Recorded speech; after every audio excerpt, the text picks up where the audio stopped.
Hello, everyone, and welcome to Conversation with Masters. Today we have a very known person in the field, Dragos Riti. Dragoș, welcome. Hello, Marius. Thank you for the invitation. It's a pleasure for me being here with you. I invite you to introduce yourself as you feel most authentic to you. That's the challenge of every podcast. Who are you? That's the first question. Who are you? What you're doing? So I'm a father of three children. I'm at my third marriage, and my third wife is also my second wife. And I've been doing this work for more than 15 years now. So I've been my process of development went from went in different areas of development. My background is in engineering. I studied electrotechnical engineering, and then I moved slowly to telecommunications, constructions. I built the first GSM network in Romania, for example. I've been working in the first advertising material factory in Romania. I've been working in a bank. So I've been doing a lot of things, trying to find what is the thing that fulfills me, what is my purpose, what is my goal. And actually, when I met Family Constellation, this was the answer of one of my existential questions: what I'm supposed to do in this world, what's my purpose.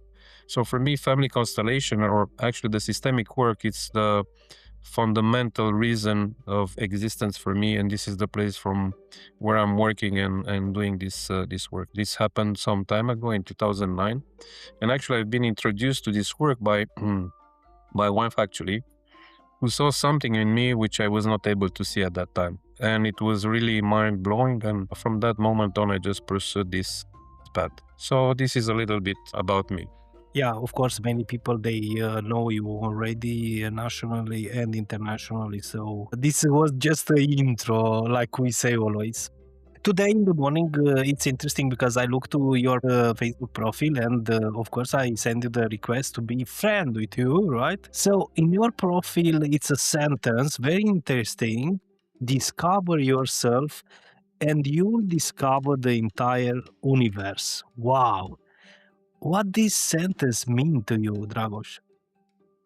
Well, actually, it's something that I have discovered throughout my journey. It opened up a little bit by little bit. And I think we are all in that place at a certain point. We have a place or an understanding about ourselves. We have an understanding about what we are, what we're doing. And sometimes this understanding is very limited. And what really helped me by doing this work, by discovering this work, is that I found out that we are so complex. Human beings are such a complex systems, and we're carrying inside ourselves stories from generations before us. And the more we look into ourselves, the more we discover things, and the more we can find some amazing things that, have been done in the past, and we are able also to do now in our lives. So this is a bit the place from where this sentence is coming. And every day you are turning the page in your life, you're discovering something new, you're always learning something new, no matter where you're going, what you're doing, and whom you are meeting. And for me, learning and discovering self is being in a state of presence, which allows me to observe everything that's around me, meeting people, talking with you, for example, and all the things that are around me. Yeah, be present. This awareness, what we speak, maybe always about it. So, do you think was a lesson have you learned from working with people under all these years? Oh, I think yes. I mean, it was part of the experience. When I started this work, I was convinced that the trainings that I'm pursuing, I have done several trainings, will really help me to do this work. And then when I found myself in front of people doing this work, I found out that I am just at the beginning of the road, or I was not so much prepared for what I was thinking I was expecting. And I think this is happening for all the people that are completing a training and they start working. They think that the whole world is in front of them and they can conquer the world. And then when we're in that place, we see that we're so small and that we have so much to learn. And I think by doing this work, you are learning as a facilitator, You are learning from the cases, the situations, the people who are coming, and you are opening yourself to new dimensions. And by doing that, you learn something which I think is essential for this work, is to be humble. To be humble in front of what is opening in front of you, to be humble in front of something which is always bigger than you. And you need to stay in that place of humbleness in front of that greatness which is opening up.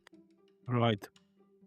Soft and humble always. So now we shift a little bit in systemic dynamics and organizations, right? Because here you have, I guess, many things to say too. So how family patterns reflect in the leadership? If you look at an organization, uh, the organization it's a living organism. From the inception of an organization, the organization has a life and a destiny. And what you put in an organization is probably different what you put in a human being. You put in the organization the concepts, the vision, and maybe the understanding of what you want to perform.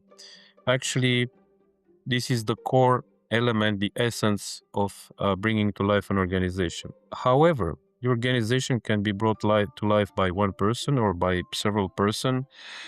Every pattern that we have, the person, the founder, or the founders have, are present in the organization. And throughout the development of the organization, the life cycle of the organization, these patterns will show up. And the more we're aware about these patterns, the more we can make the organization going into a direction. Now, people are looking at patterns as bad things, sort of speaking. But sometimes these patterns are really helping the organization to thrive in a specific domain. So it's important how we look at the organization and how we address the things, the dynamics and the patterns present in the organization. And there's organizations who have a longer destiny. And if you look into the world, there are organizations who are still present after 200 or 300 years, and there are some who are dying after a year or two. And the question is, what's the who keeps the organization alive for a longer time than the ones who have a shorter life? And I think there's many aspects, but one of them, it's the ability of the organization to be able to stay open in front or towards the emerging future which is coming towards that organization. And for that thing, you need that the structure of the organization to be constructed in a way that can absorb the unknown present in front of the organization. And of course, there's also other things that are making the organization go. Do you have maybe one example of or situation where have you meet these dynamics in the business? Yeah, I have maybe several examples, and one of them is if you look at the way the organization is functioning, you see there are layers, and you have also the upper layer, which is the CEO or the founders. The pattern which is at the topmost layer will be repeated and reflected from top to bottom in the organization. So when we look into an organization, into a specific layer, and we notice a pattern, the question is, where else is that pattern present in the organization? That's the one thing to look at. The second thing is to ask yourself for what that pattern it's standing for.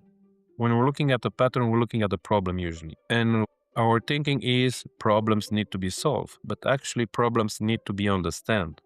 And if we're understanding the problem, we're understanding the pattern, and we can look on the broader layer of the organization. So another question that we might ask ourselves is, at a certain point, that pattern was a solution for the system. And the question is, for what that problem is a solution for the whole system. And this is a way of looking into organizations. Now, I said I'm going to give you an example. I was working with a multinational who bought several factories in Romania, and I've been invited by the person who was leading the HR department to work with the HR department for a couple of days.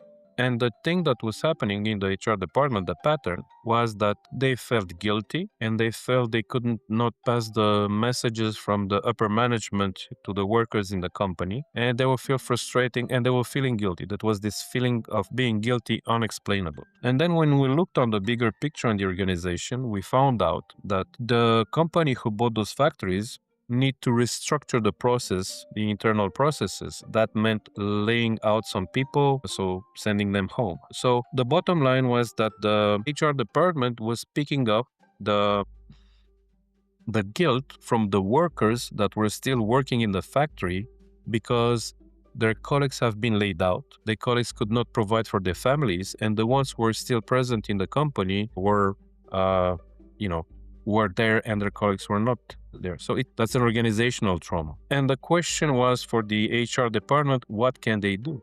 I'm not they found the solution for that, but only the understanding of this aspect opened up different dynamics and a different place in communicating with the upper level. Different perspective, of course. But what I see, I work too with these HR departments, and what I notice under the years, they don't have so much power when we speak about big organizations. So the thing is to go up to the next level of organization, funders or the people who have a word, to change all that in organization some way, but of course help the mapping, the results help in any way to understand where we are. And another thing's very nice, you pick up the patterns, right? So how family patterns reflect in the workplace. If I have not been seen in my family, this is a pattern that I will bring up into the organization. And if I have not been seen in my family, one thing that I'm doing is I'm trying to be seen. So I will put all my energy in trying to demonstrate, to show off, to be present, to do all the difficult tasks. So this kind of pattern we're taking into the company. So you're going to have a person in the company who will always try to solve problems, to be the first in doing things. So to be, present all the time in solving, to try to achieve things before others can do that, or even in the harder things. So this is a kind of manifestation that you can see in the family. And also, and sometimes this creates leaders, by being always present, by always dragging people after you. But that kind of dynamic of not being seen can have also the other side of the coin. You will not show off. You will not allow yourself to be present because you consider you do not deserve. And that's the downside of that pattern. So you can see this can come, or they can show in a way or in another way. Yeah, I think, and I listen to the another colleagues. Many clients, they take their own history in the company. Oh. So exactly here I want to, because it seems all the streets is going to Rome. And in our situation, every street is going to the childhood. So here we must go back to our story. So how do childhood affects adult life? Well, I think all the things that are not solved from our childhood, we are not aware about them when we're adults. They are guiding our life. They are driving the bus, sort of speaking. And all the things that happen to us will reflect in our unconsciously in our behavior in our adult life. And we're importing that also in organizations, like you were just saying before. And I was thinking about two dynamics that you find in organizations which are very present in families. The one of the child, which is between the parents. You have the parentification, and you have also that triangle where the child becomes bigger than the parents. In an organization, for example, if you have two managers on the same level which are not able to solve their issues, they will take somebody from the bottom level and they'll put that person in a place that he or she will solve the problems for those guys. This is the thing that happens also in the families. And we are doing that throughout our entire life. All the situation we're encountering where we see somebody in need, we will jump to help that person because this is a very strong pull inside. The downside is, like I said, this is happening unconsciously.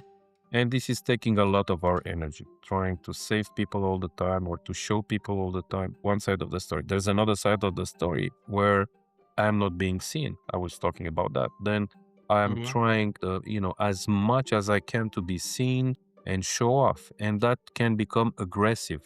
I'm stepping into places where I'm not asked to be there because I think I can do something there. And of course, it's done with the best intentions, but it's perceived as an aggression because some drive in me tells me I need to do this, I have to do that.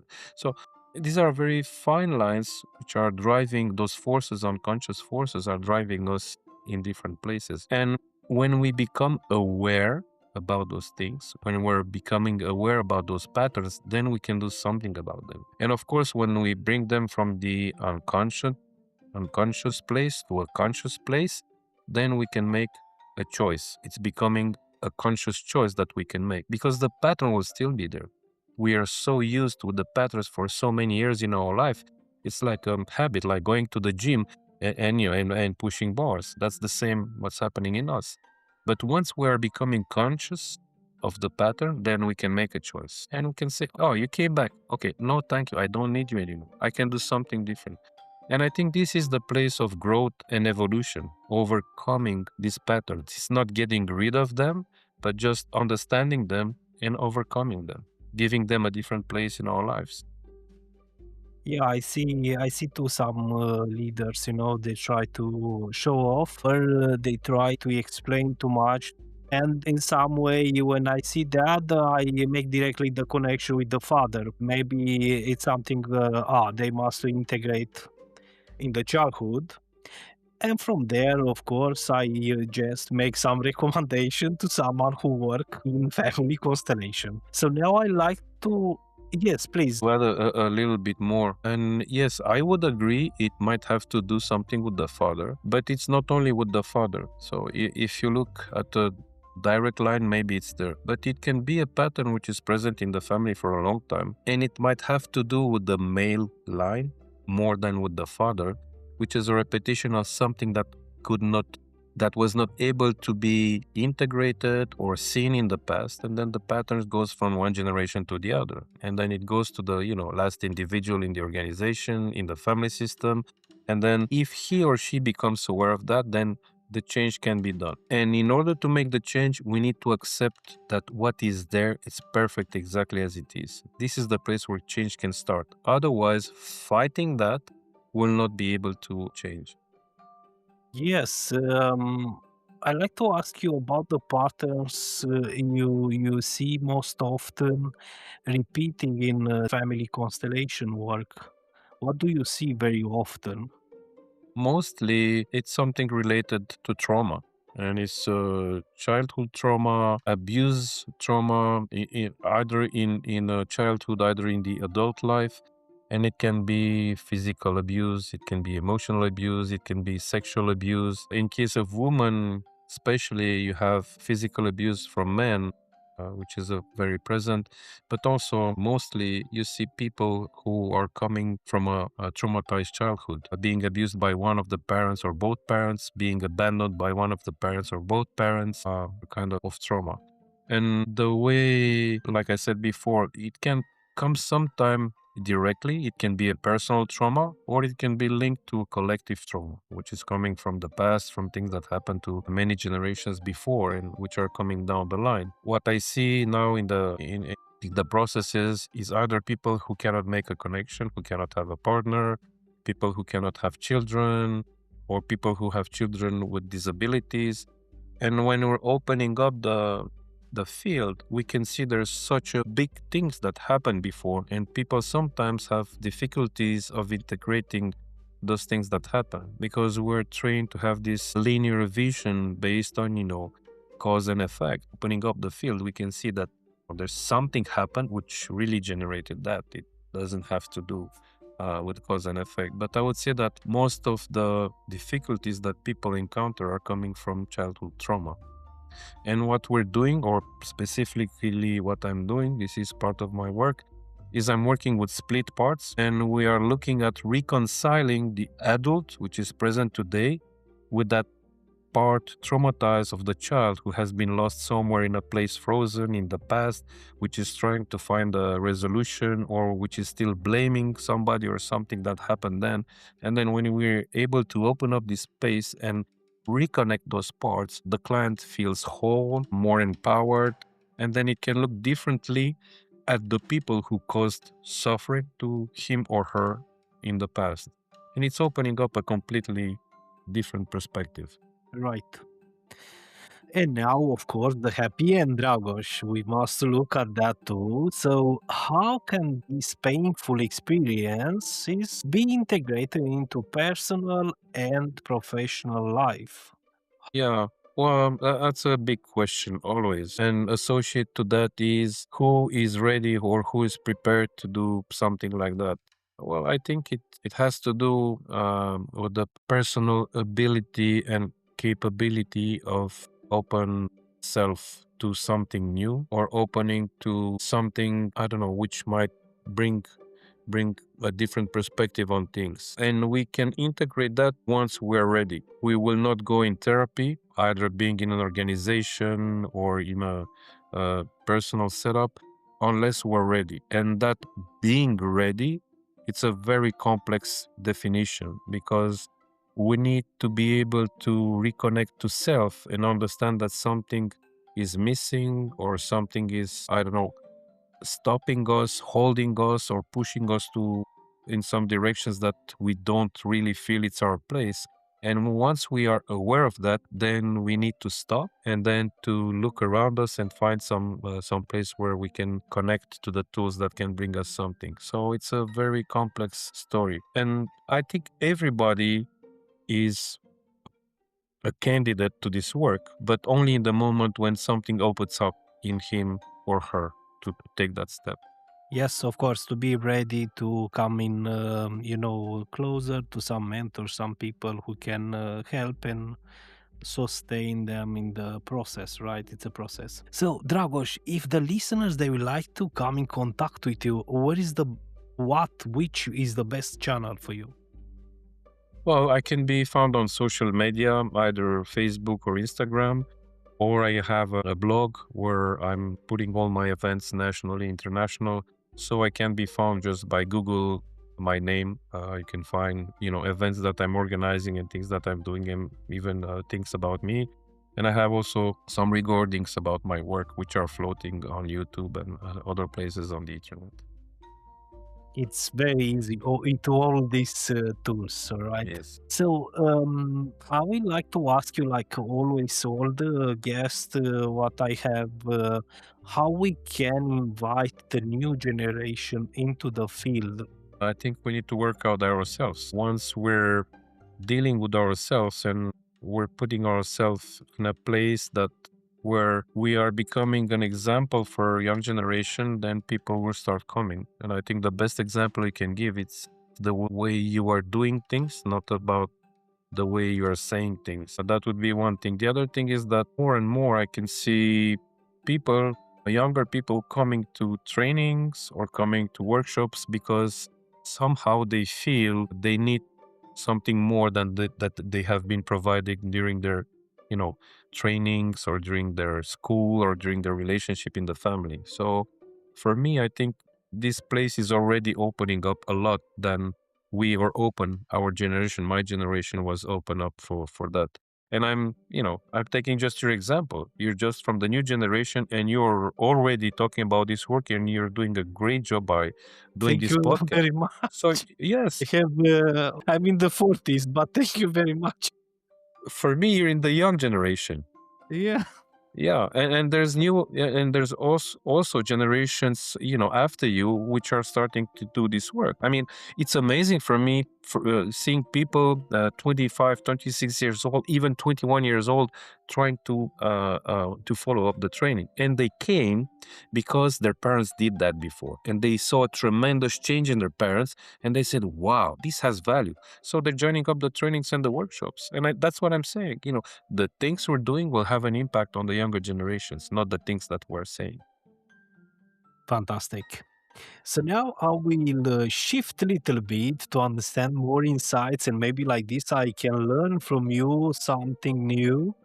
So, how do you know that a constellation has a real impact in someone or in an organization? I do not know from the beginning. I have no idea where constellation will lead, how it will open up, how it will develop. Because one of the things that I've learned from my teachers, but also during the years of practice, is that when I'm sitting in that place of the facilitators, there's nothing for me there. There's no expectations, there's no judgment, there's no love, there's no attachment, there's no idea, there's nothing. So you're in an empty space. It's called the empty middle when there's nothing, but everything is possible. And I'm allowing myself to stay in that place and seeing what's coming towards me. So that's the starting point, I would say. And I don't know where a constellation might lead. I might have some ideas or some clues from what the client is saying or from the what the constellation is showing about the patterns or the direction where it might go, but I have no idea where and how a constellation will end up. However, by being very close and very attuned with the client, then you can follow the client in its process and you can go as far as the client can go. And some clients can open up themselves fully and you can get to a resolution, with the client being organizational or personal constellation. And here there's a difference.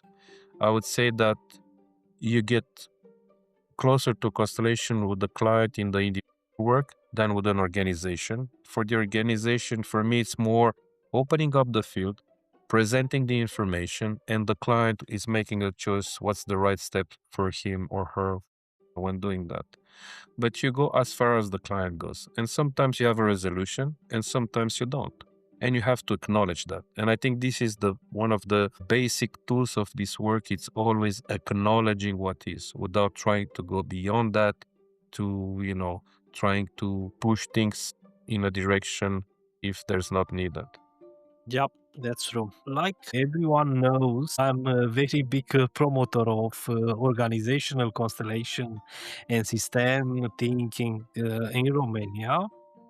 So I like to know your perspective too on this field. How do you see the evolution of organization constellation in Romania in the coming years? That's a good question. And I have this question since 2015 when I first met organizational constellations. And I brought in 2015 one of the pioneers of this work, Jan Jacob Stab, in Romania for a workshop. And I remember there were only 7 or 8 people. So you can understand the interest of that work in those times. The interesting thing was that there are also people from the business environment, but there were mostly people from family constellation environment. 2017, I organized the first training in organizational constellation in Romania. And in the same day or in the same days in Romania, I had Jan Jacob Stam starting this training, but there was also John Whittington with a colleague of mine who was doing coaching constellations. So the field opened up and it was some interest. 2000, John Whittington came several times in Romania and he developed several trainings. He even translated one of his books in Romanian. And I opened up a new training in 2023 with the Bert Hellinger Institute from the Netherlands, with the trainers from there. And then the participation was quite significant, 25 people coming from different places, backgrounds. So I think interest grew. And now this year, we're starting a new training in organizational constellation with Cecilio Fernandez Regojo, which is a bit different, but it's still touching the organization. And we already have 25 people registered and registrations are coming more. But more than that, I can see organizations who are opening up a little bit to this work because they understand that the traditional methods of coaching and leadership are not enough for their organizations. So they're opening up to this systemic approach. But there's a but. I have to say these are not local company. Sadly, these are more international companies who have already a history and a culture and an understanding of that. But there are also local companies, but not that present. I think this is something that we need to educate in the coming years, and it will be educated by itself when people will start seeing results. Yes, of course. Maybe in the in some years, because now it's like literally in the beginning. There are several people trained and they work maybe with this, but it's quite in the beginning what I see, and it's okay. It's a start. That's fantastic, I guess. Yes, it is. And there's a huge place and market for that in Romania. I do a mastermind, but it's just how they can think more systemic, right? It's straight to the point. I hope will be better and better in the future. Now, in the final, Dragoș, I would like to ask you the last question. I hope I don't tire you with all my question. So, if you could leave a message for those who want to start working with family constellation, what will it be? Well, I think you said it earlier. Discover yourself, and you'll find the whole universe. That would be the statement or the place to start. But maybe before that is, well, look at yourself and see, observe what you're seeing. Are you happy with what you're seeing? Do you think there's more? Do you think there's something different? And if you ask these questions, you will always get the same answer. Yes, there's more, different. And I think this work can help you to find that a little bit more about you and a little bit different about you. But not only that, this work can help you to be at peace with yourself. And I think this is the ground for every human being, to be in peace with ourselves. Yes, to be grounded. Dragoș, thank you very much. You take the time, and we have a very beautiful and constructive conversation, I would say. Thank you so much for the invitation. And I hope I see you soon around the globe in one of your workshops. Of course, isn't the world such a small village now? Yeah, it's a small village. My name is Marius, and thank you for listening.